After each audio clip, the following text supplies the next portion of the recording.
प्रणाम दोस्तों, मैं हूं ज्योतिष आचार्य रानी नारंग। आप देख रहे हो मेरा यूट्यूब चैनल एस्ट्रो रानी नारंग। आप सबका मेरे यूट्यूब चैनल पे हार्दिक स्वागत है। दोस्तों, आज मैं बात करने जा रही हूं कि धनतेरस का त्यौहार कब है, इसको क्यों मनाया जाता है, इसकी पूजा विधि क्या है धार्मिक महत्व इसका, इस त्यौहार को मनाने का, इस बारे में बात करेंगे। दोस्तों, मैं अपना वीडियो शुरू करने से पहले आप सबसे निवेदन करती हूँ कि आप मेरे YouTube चैनल को लाइक कीजिए, सब्सक्राइब कीजिए और मेरे द्वारा दी हुई जानकारियाँ और भी लोगों के साथ शेयर कीजिए ताकि और भी लोग इनसे लाभ ले पाएँ। दोस्तों, धनतेरस का त्यौहार कार्तिक मास के अंदर कृष्ण पक्ष की त्रयोदशी तिथि को मनाया जाता है। इस दिन से ही 5 दिवसीय त्यौहार दीपों का त्यौहार की शुरुआत हो जाती है, दीपावली त्यौहार की शुरुआत हो जाती है।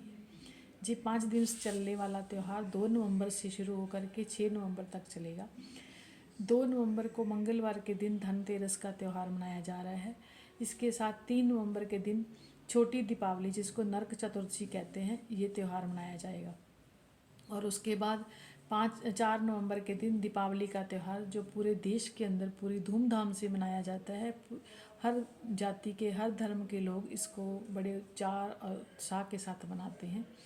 ये हमारे भारत देश का सबसे प्रमुख त्यौहार है।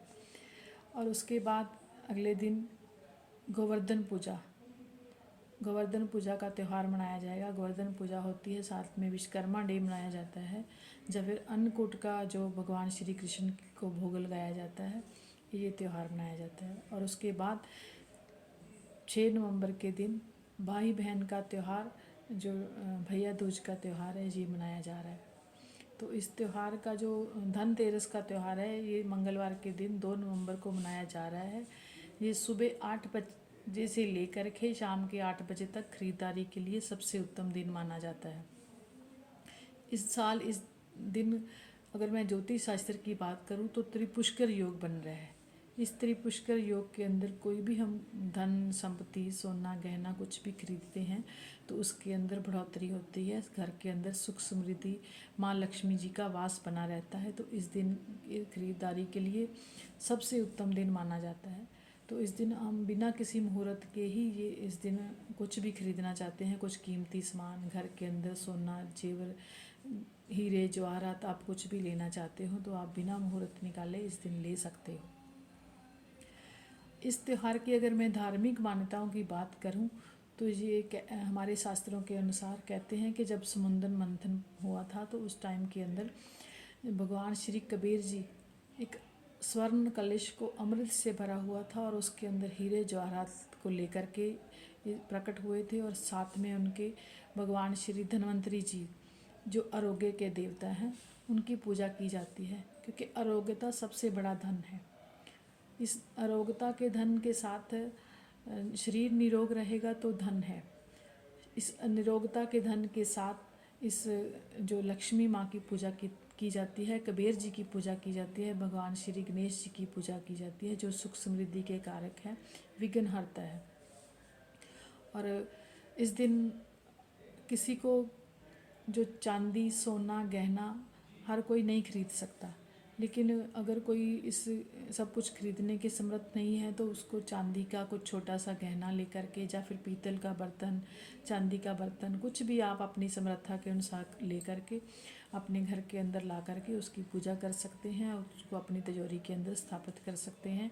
कहते हैं कि ऐसा करने से जो घर के अंदर पूरा साल माँ लक्ष्मी की विशेष कृपा बनी रहती है और सुख समृद्धि पूरा साल बनी रहती है। तो इसलिए इस दिन कुछ लोग इस दिन झाड़ू पोंछा खरीदना भी अच्छा समझते हैं, क्योंकि माँ लक्ष्मी जी जो है वो सफाई पसंद है, उनको सफाई उनको बहुत प्रिय है। तो इसलिए इस दिन झाड़ू खरीदना, पोंछा खरीदना चाहिए। और साथ में हरा जो सूखा धनिया है उसको भी माँ की, जो लक्ष्मी की जो हम पूजा करते हैं उसके अंदर धनिया को भी साथ में, धनिया के साथ भी पूजा करनी चाहिए। और बात करूं तो इस दिन माँ लक्ष्मी जी की तस्वीर, कॉइन जिसके ऊपर माँ लक्ष्मी जी की तस्वीर बनी हो, वो बैठी हुई माँ लक्ष्मी जी की तस्वीर हो गणेश जी के साथ, वो तस्वीर खरीदनी चाहिए। जब वो सिक्का खरीदना चाहिए और उस सिक्के की ला करके पूजा करनी चाहिए। अब ये सवाल रहता है कि पूजा कैसे की जाए। कुछ लोग सिर्फ पूजा करते हैं, तो वो सामान लेकर के उस दिन रख लेते हैं, लेकिन उसकी पूजा नहीं की जाती। तो ऐसा करना भी अच्छी बात नहीं है, क्योंकि उस दिन जो हम खरीद करके लाए हैं माँ लक्ष्मी जी के चरणों में उसको अर्पित करें, और फिर उसको अपने प्रसाद के रूप में माँ लक्ष्मी जी से अपने पास रखें या अपनी तिजोरी के अंदर रखें, तो उसमें सुख समृद्धि ज़्यादा बनी रहती है। शाम को इस दिन पूजा का जो टाइम है वो शाम को 6:18 से लेकर के रात को 8:10 तक जो पूजा का टाइम है, जो स्थिर लगन के अंदर पूजा की जाती है, तो वो ये स्थिर लगन इस टाइम के अंदर चल रहा है।